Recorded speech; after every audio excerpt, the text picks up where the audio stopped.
Hi, everybody. Well, here we are again with another great interview with one of our teachers from the Art Connection Summit. And we're thrilled to bring these to you because we have so much to talk about and to show you. Hey, Leslie. Hey, Adele. This is my partner in crime, Adele. I always have to remember everything's backwards. Yes. And I'm Leslie O'Leary, and we are just thrilled that you guys are here. We're so excited about the Art Connection Summit. Our teacher lineup and our excursions and our speakers and our presentations are all coming together, and Adele is working feverishly to get all the links up so that we will be able to open registration very, very soon. So stay with us, hold tight. Today's artist is an incredible artist, and she works in felt, but not only. So Ellen Silberlicht, she works in felt, and then she also works in raku clay and in other crafts, in American crafts, and her work is really extraordinary. We're so happy that she's here. She will be doing teaching felting for you guys, so it's going to be her two projects are so unique and phenomenal that you are going to love them. And she believes that all art starts with joy. And with that, let's bring on Ellen. Hey, Ellen. Hello. Hi, Ellen. Hi. We're glad you're here today. It's going to be so much fun. And I can peek behind you and I can see that you have some of your goddesses up behind you. So we'll get into that in a moment. Sure.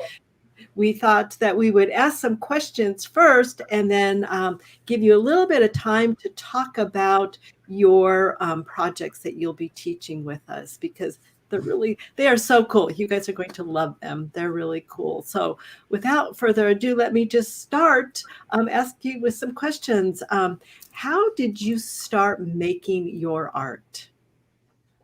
Well, art was just always part of my life. And I think when you get permission from your parents to go to the store and buy materials, I remember, I think I was about 10 years old. My brother was 2 years older than me, and he was a Boy Scout. So he got a magazine called Boy's Life. And in the back of Boy's Life was a comic of Gus. And Gus was this huge, shaggy dog. And I was just so amused every month when he got Boy's Life. I just wanted to see Gus and what he was up to. And so I learned how to sew from a very, very young age. And I wanted to make Gus. And I guess I'm always going bigger than anyone ever should. And I wanted to make Gus 4 feet tall. Wow. So I went down to the fabric store and bought some beautiful fake fur at 10 years old. And I started making Gus. And I started making the head, which was about. Wow. Yeah. And we had a family gathering, and my grandparents were over, and my mother said to me, "Oh, go show your grandfather, what you're making." So I brought down the head, and I showed it to him. It was a long snout and the head, and he said, "You know what? I tell you what, I'm going to buy the stuffing for that." And so I looked at my mother, because obviously he did not know that was just the head. Yeah. She smiled at me and kind of chuckled, and she said, "That's a wonderful idea." I love it. So my grandfather paid for all of the stuffing that went into this 4 foot, I think he turned out like 4.5 feet tall, very round Gus. Wow. That's amazing. Well, and we as artists, we all know how much stuffing it takes even to do like a little head. So I can't even, it was like poundage of stuffing. Yeah. I'm sure. I love that. That's a great story. It is a great that you story. finished him, that you finished him up. That's what's so cool. I love that. Yeah, he took up the whole love seat in our living room for years and years. Oh, wow, that's amazing. Well, Ellen, what inspires you or motivates you to create your art? Well, I it's reporting on, I think art in general is reporting on our history, our experiences. Nature is just outstanding. At a young age, we would go cross country in 2 weeks in a motorhome, and go to all the national parks that we could. I mean, we really covered a lot of mileage. Mhm. And going cross country, every state has such beauty and has such different terrain. It was just marvelous at such a young age to be able to be exposed to all of that. And so nature has always been my inspiration. And interestingly enough, flowers were never something that I looked at a young age, just, they were just too cutesy kind of thing. But they are astounding. I mean, the intricacy and the patterns are just amazing. So it's everywhere. It's everywhere. And so unexpected so many times, just. Yeah, you never know what triggers it, right? No. Well, and I think that's part of the journey of being an artist is that, you do have a little bit of a different lens on the world and, being able to, just walking down the street and something catches your eye, and it's oh, that would be a great whatever, Yeah. So I think many of us as artists our vision is widespread, all the time. Always looking. Yes. And we're wondering also, is there an element of your art that you work in different mediums? So is there one element of your art that you enjoy working with more than the others? I think the elements that I'm attracted to are the ones that are additional, like not subtractive and not hard edge. Like I work in, I have to get my hands in there. So it's either clay or fiber or even precious metal clay, which is magic. So it has to be something soft and malleable, as opposed to having like a jeweler's saw. That's too, too subtractive kind of thing. Yes. Yes. So all the additive crafts. Yeah. I find that's interesting because, art does have both, subtractive, like stone, cutting away stone to create something. And it is interesting that a lot of artists go to one or the other, so yeah, I love that. That's great. So, Ellen, what really inspires you to make art besides seeing something on the side of or in the tree or a bird, but what else inspires you to make that art? I'm a maker. I have to create. And if I'm not creating, I am not centered. I am out of balance. And so it is that force of just, if I am not productive one day, it's like not a good day. And that's so uncanny and crazy, but you have to create. I just have that in me that I am a maker. Right. And I think, it's real interesting that you go ahead, Leslie. No, go ahead. Go ahead, Adele. It's interesting that you're saying that because we've done several interviews with other teachers and artists, and they feel the same way. I think we all feel that same way. We always feel like we have to have that connection with our art daily in one way or another. Right now, as you know, I'm working on the back end of the summit. So I'm channeling my art through my graphics right now because I really can't get into the studio to do anything. But even though I'm really wanting to, but we hear this repetitively, that they have to have their art in their life daily. I think one way or the other, like you're doing with your graphics, right. Not able to create in my studio, then I am maybe cooking or one way or the other, some sort of creativity. And creativity comes in so many different ways. So, right, exactly. Ellen, what is your connection with your art? Interesting that you ask that.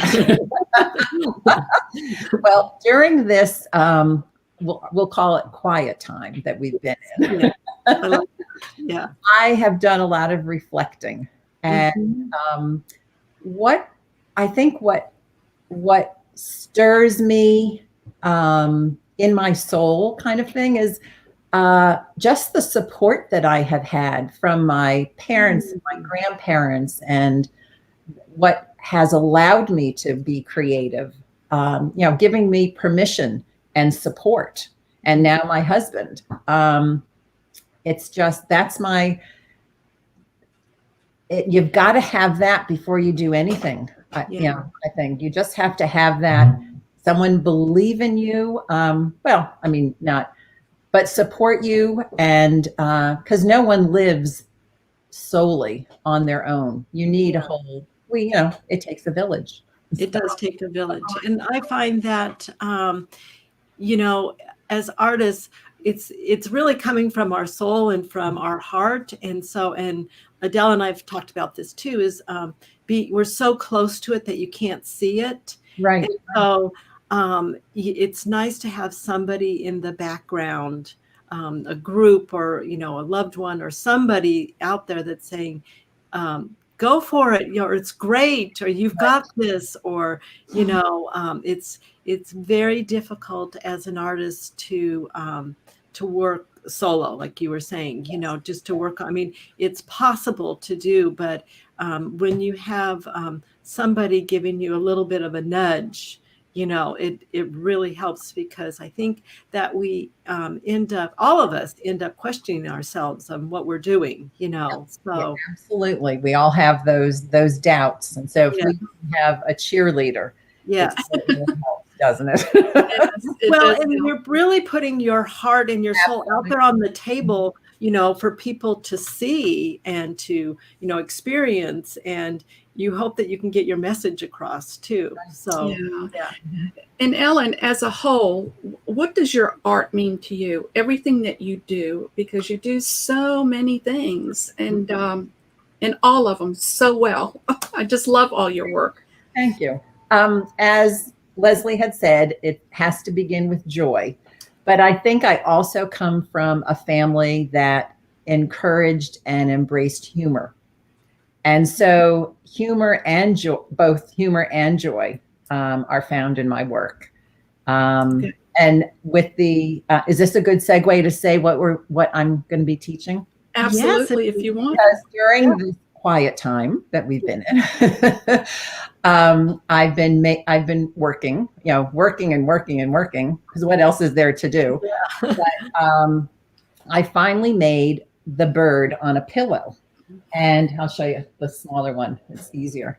So I made the bird on the pillow, and I just had to question my sanity. Like,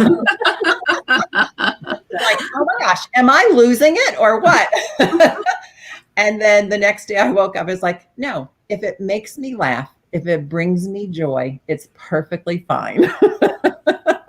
So I had to talk myself down. So this is going to be one of the pieces that we're going to be making. It's just so much fun. Yeah. So that's a bird on a pillow. And I also have this critter as a bird on the pillow. Oh, I love the colors on that piece. Thank you. So each student will be creating their own bird, designing their own bird. And everyone will have the similar steps. But another thing is I love teaching because you give the information, everyone gets the same information, right. But everyone comes up with something so uniquely theirs, because everyone speaks from their heart, and that's what comes out, so it's so wonderful to see the diversity. And Ellen, can you expand a little bit on the felting, so people know that exactly what they'll be doing with the felting? I mean, not exactly, but they're not just getting felt and making. No. So that's the big thing. Yes. Creating. So felting starts with wool fiber. And so the laying down of the fiber, certain pattern, adding some warm soapy water, and bubble wrap and agitation. The soapy warm water opens up the fibers of the wool, and the agitation kind of slides them together. The more agitation, it gets tighter and tighter and tighter until it forms fabric. So it is probably one of the oldest craft. The yurts up in the mountains of Mongolia would take the yak fur and lay them all down on like these big mats and stomp on them, or they would roll them up with a log, a straight log in the center, and roll it up and tie it up very tightly. And then I don't know if they had horses back then, or maybe they would tether it to the yak and drive that around the field. And that motion and agitation made those fibers felt together. And that's what we're going to be doing, is what you're not supposed to be doing with your wool sweaters. Yes. That's exactly the felting process. Yeah, so, that's interesting. With wool fibers and with silk, a thin silk, because the pillows are made out of silk. So this actually started with a black piece of silk with the white polka dots. Wow. And they backed it with yellow fiber. So it now has this yellow sheen on it. Yeah. It's amazing. I just love those. So it depends on the fabric that everyone will choose and their bird and how it goes together. So we'll be felting a bird halfway. It's called pre-felt. So just so it's all one piece. And then the next day we will be felting the pillow. So we're going to be laminating the wool with the silk. And then the third day we're going to be putting them together and then finishing the felting process. Yeah. And Ellen, I wanted to ask you, your classes, they're good for beginners as well, right? Absolutely. I worked very hard on the videos of like, I too was a non-felter at one time, and there's lots to know, and I spent a lot of time on the videos, step 1 and to step 25. Your videos are fabulous. Yeah, I named the videos Felting 101. So this is from the beginning. Okay, great. And I think you have another class too that you'll be offering us as well. I have the goddess, and there's 2 goddesses in back of me, which are fairly large. This is my newest goddess. This is eco-printed. So I've taken leaves and eco-printed on the wool. So she's fairly large. And if you're a first-time felter, the felting things that to felt something, you start out almost twice as large. So my goddesses start out 32 inches tall. Wow. So that's a lot to handle if you're a first-time felter. So this is the size that we're going to work in. So that's ends up about 12 inches. That's fabulous. Yeah. I just love them all. Yeah, that's great.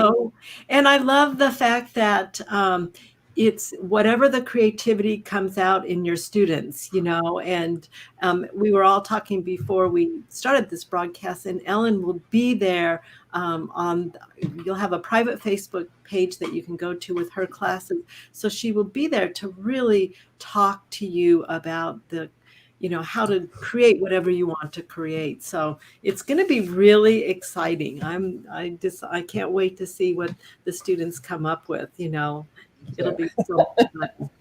So especially with the goddess project, it's the first day will be lots of videos of different processes, of different things that you might want to attach or how you want to design your goddess. So there's lots of videos. So it's really, the first day is a lot of homework. Yeah.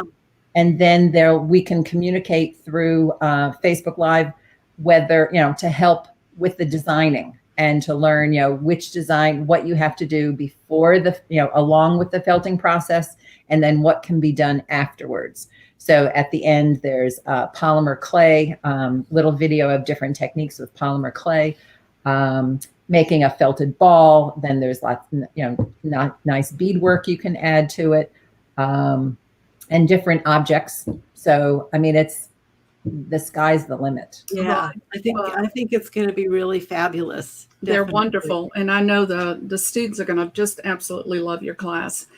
And we're so excited because the classes that we're offering, we're ranging them from beginners, intermediate to advanced. So there's an opportunity for everybody to come in and take a class.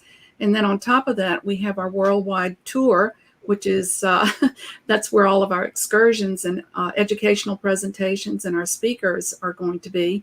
And we did a nice package for those. Yes. That's really exciting. Yeah, it's so much fun. And one of the things that I love it as Adele and we were thinking about putting this together, we really wanted art to be the connection, for people. And so I think and it's all worldwide, we have people from all over the world. And I think that's what's really going to make it so much fun. So yeah. And art is a language that everyone speaks. Yes. Yeah. Yes, definitely. We have somebody asking a question. I'll put it up for you to see. Sure. So the question, will I be doing similar steps? The felting process is the same.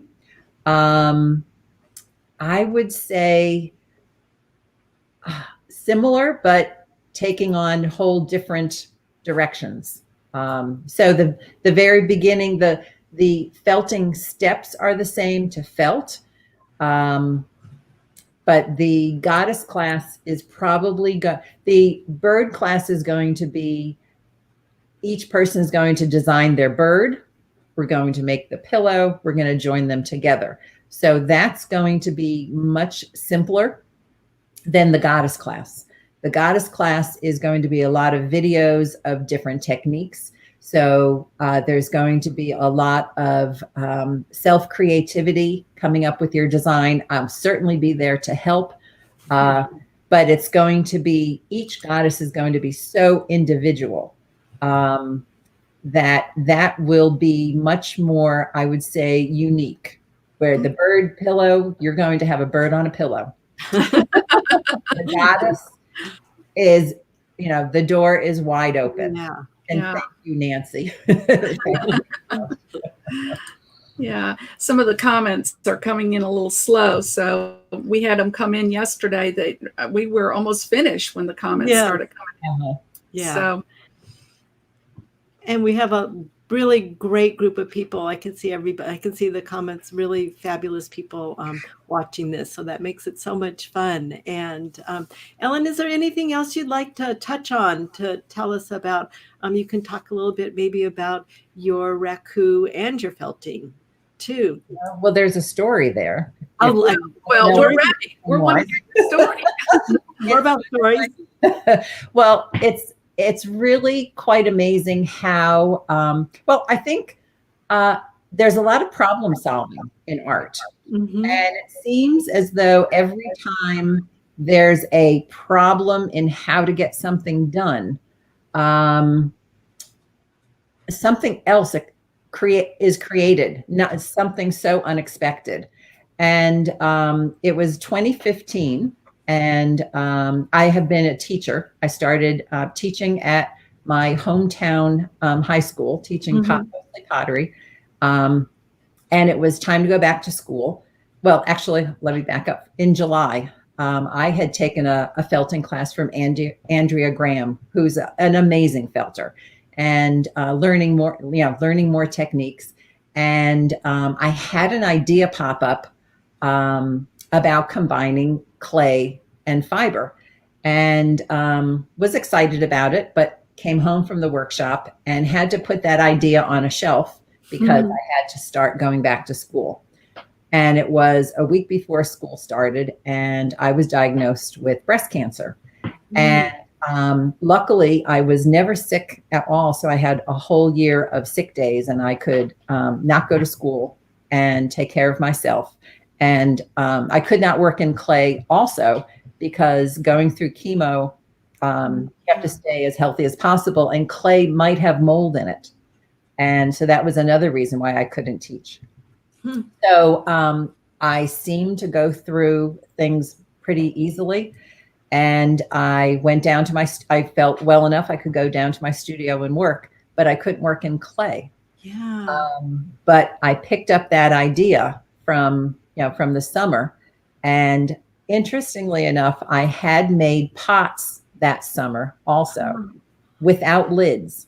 And as a potter, if you're going to make the bottom, you better make the top, because clay also shrinks as it dries. And if you're going to make the lid later, you really don't know what size to make the lid. Oh, that's So true. I was, I don't want to say lazy, but I was lazy. And I was going, I ignored that, that fact. And I felt I'll deal with the lids later. But the lids never happened. And what happened was there were some pots that I had, they kind of ripped apart as I created them. And any normal potter would throw them back into the pile and, start again. And I thought, this looks very interesting. I don't know why, but let me fire it and see what happens. And so I took those pots and I started having felted forms protrude from the cracks, never intending them to come out of the tops. And they did. It just happened. So it was never, oh my goodness, I have this great idea, I'm going to do this. It just happened. I couldn't work in clay. Here were pots that I, lazily did not make the lids for. And things just sometimes magically happen. Mm-hmm. So I've done. That's interesting. So sculptural things come out of these raku vessels. Yeah, They're that. absolutely amazing. I saw the last piece that you posted on Facebook, and it's the one with the yellow coming out of it. Yes. Amazing piece. Yeah. We do have a question. Somebody wants to know if you can say something about that wall piece that's behind you. Oh, well, this wall piece, let me see if I can. Yep. So that wall piece is the Smoky Mountains, and has lots of texture. So there's bumps coming out of it. I'm using a different felting technique, but that starts out the size. I have a 4x8 table in my studio, and that starts out just about 4x8 feet. Wow. And lay it all out. There's silk in there. And I just lay it all out and do some folding. So I not only have the mountains and layers and undulations appearing like that, but they're also folded. So it creates a little bit more dimension. Yeah. It's beautiful. It really is beautiful. And Ellen, we're so thrilled that you are with us. We're so happy that you are on our teaching staff. I just can't wait to see what your students create, because it's kind of, I've done some felting, and it is kind of like whatever happens type of thing. Right. And there's always what we expect. Yes. And then there's always what turns out. Yes. There was one goddess that I was making, and it just didn't turn out right. And so I thought, okay, this just, and interestingly enough, there's, because we're working with a figure form, if something doesn't look right on a figure, like it could on a vessel look wonderful, but because it's on a figure, it might just not register properly, in our minds. So I made one that just didn't register right.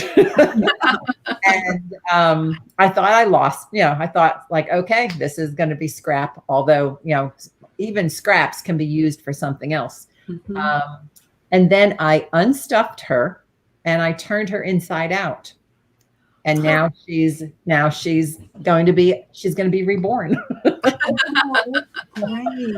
I love that. Yeah. And it's kind of like what you were saying is, there is a magic in art, like with your cracked vessels, and with like your goddess, and it's gaining a different perspective. And I find that that's the magic, you start maybe with one intention to do something, and then it really does take a life of its own. And I feel like it's us as artists to be able to recognize that and listen to it, you know. And it's problem solving. It's problem solving. It's problem solving. Yes. Yes. And with goddesses, you know, we'll be making goddesses. We'll be making the figure, and then looking at her again and deciding what else does she need. So that's problem solving. Yes, you know? Definitely. In a creative way. Yes. And I always tell my students, you know, doll making is just creative problem solving, same words that you're using. And it is through those problems that we find it expands your mind, you know, and it makes you curious. And I think it also keeps you young, you know, because you have to be thinking and you have to be engaged in it. So yeah. I'd like to point out that Anna has joined us from Greece. Oh, hi, Anna. She's going to be one of our presentations. Yay. Oh, great. Yeah. What will she be teaching? She's actually going to do a presentation on her work. Yep. Yeah. Wonderful. Yeah, she's going to be talking about her journey. Yes. I can't wait. This is going to be so exciting. Yeah, it's going to be really fun. Yes, we can't wait either. So we just working behind the scenes until we get it all done. Well, it's been great having you, Ellen, and just you're just a delight, and just love your art. Oh, thank you so much. Yes. Thank you for joining us today, and I'm so excited that you're here, and that it's just going to be so cool to see, you know, like Adele and I are working hard to get everything together, and then it's going to be so cool on the other end of it to see, you know, how everybody's expression comes out. It's really fun. Yeah. Oh, and I hope we can put together like a virtual gallery. Wouldn't that be wonderful? Oh, we will be putting something together. Leslie and I are going to be announcing that at the end. Yeah. Excellent. Yeah, definitely. Yeah. So everybody's going to have to really work hard those 4 days. Yes, yes, we have more things up our sleeves. We love surprises. Yeah, it's all good. Yes, thank you. Thank you so much, and we wish you a great day. And you know, I will look over everything, Ellen. I know we talked about that right before we came on, and we will be in touch with you. All right, excellent. Yes. Have a joy-filled day. Thank you. You also. Thanks for coming. We appreciate it. Thanks, Ellen. We'll see you later. Thank you. Yep. Take care. Bye. Well, that was great. I know. Isn't it exciting? Are you lost for words? No. I am. It's just everybody that is involved with this is like so rocking it, and you know, there's such a huge learning curve for everybody, you know, but they are so stepping up, and I'm actually really proud of what we're bringing, Adele, because I feel like it is going to be something that will be super unique and joyous, and people will learn and experience things that are really different. So it's going to be great. I agree with you. Not only that, but the communication that we've had with all the artists and the people that have been contributing the videos, it's just been phenomenal to get together with them and to see them put their videos together. I mean, it's just been a lot of fun. Yeah, the whole experience. Yeah. And even, you know, like we were talking about the world tour package. So there's excursions in there. And so those are video, and you guys will be able to step into studios and into museums and into different places that will be places from around the world. So we have such a nice group, and everything is so different from one another. I think that's what's really cool about it. I think so too. I think we have a nice combination of things between studio tours and shops and just in specialty videos as well. So that's, yeah, I think we have it all rounded out right now. Yeah, yes. And then we have, I think it's 6 presentations, and those presentations are going to be really interesting. And again, each one of those is very, very different. And then Ellen, who you guys just met, is going to be one of our speakers too. And then we have Kimberly Bell as our motivational speaker at the beginning. And the nice thing also, Adele and I really thought about this world tour package, and it's not just for artists, it can be for collectors too. I mean, it's something that you don't have to be an artist to be able to come and experience that type of thing. So classes, we kept them separate so that if you want to take a class as an artist, you can do that, but then the world tour is for everybody. So I think it'll be really fascinating for everybody to see. Yeah, I think it's going to be just really a lot of fun. And we had some questions on yesterday. They were asking about if they could take more than one class. Yes, you can take as many as you like. It is the summit is 4 days, but that doesn't mean you cannot take those classes and download them. All of the lessons and videos will be downloadable. Not only that, we're going to keep them up, so you have the opportunity to go in there and look at them and review everything that you need to review. So we don't shut the doors on the 4th or 5th day, I should say. So we understand that there's going to be a lot going on, and we pretty well packed out those 4 days, and we'll be posting the schedule pretty soon so you can see what's going on. Yeah, there's a lot going on. So it's going to be really fun. And, like Adele said, don't be afraid to sign up for more than one class, because there's so many cool classes that are coming. And so you guys will have time to do it. So don't worry, we'll be there for you. And so everything will be available after the summit too. So there's plenty of time. Yeah. So at this point, we want to thank everybody for stopping by. We appreciate your support and your encouragement, and we are looking forward to bringing you more teachers. Next weekend, we have another little scheduled interviews with some of our other teachers, and you'll get to see what they're teaching and see the difference of, let's see here. Somebody just asked a question. I'm sorry. No, that's all right. Yes. They are pre-recorded, but here's the thing. What we're doing as well is a lot of the teachers will go Facebook Live to talk to you about certain techniques, and it'll give you the opportunity to also ask some questions if there's something in particular that you don't understand in the lesson or just want some further explanation. And those live videos will be recorded as well and be on Facebook.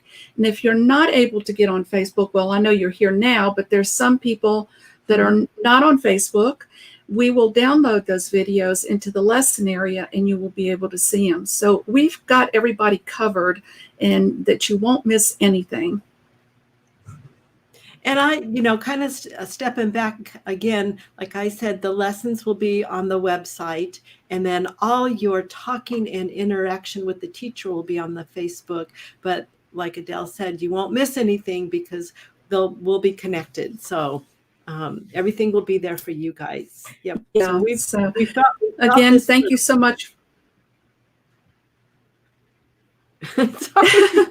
we're having some little problems because we're talking over each other. But thank you for being here, and we look forward to seeing you again next weekend. And we will be posting who our next teachers are going to be interviewed. And thanks again. And thank you, guys. Thanks, guys. If you have more questions, just leave them at the bottom of this video and we'll check back. If you could tag us, that helps so we can answer them. But remember, we're here for you and we're so excited. Thanks for joining us at the Art Connection Summit. And we'll talk to you soon. Bye-bye. Bye-bye.